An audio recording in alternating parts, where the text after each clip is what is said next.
En Côte d'Ivoire, l'ONU a prolongé d'1 mois le mandat de maintien de la paix des forces françaises de l'opération Licorne. En ce moment, les différents partis tentent de se mettre d'accord sur leur désarmement. Depuis près de 3 ans maintenant, ce sont les populations civiles qui souffrent de cette guerre. Exemple, Amman, en pleine zone rebelle, où Médecins sans frontières a pris le relais de l'État défaillant. Reportage de Pierre Babet et d'Éric Janet.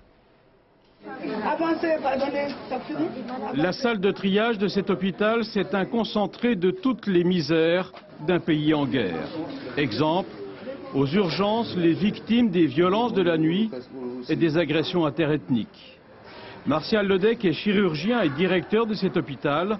Il est ici depuis 6 mois de la guerre. Il connaît toutes les violences, mais aussi les conséquences sur le développement du sida. Tout le monde sait, tous les spécialistes savent que dans des périodes de désordre, des périodes de conflit, eh bien, la prévalence du sida augmente considérablement, encore une fois à cause de la présence de militaires, à cause du déplacement de population, des familles qui sont aussi éclatées.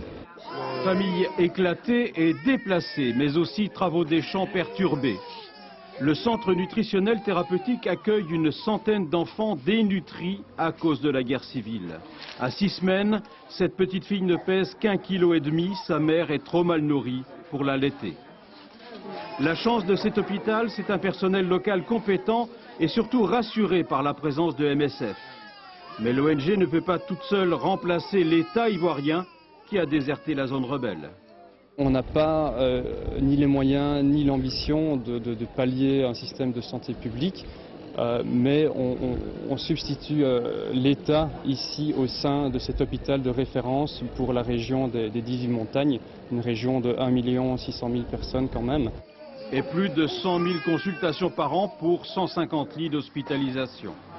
Un hôpital de substitution pour soigner les plaies de la guerre et tenter malgré tout de réapprendre à sourire.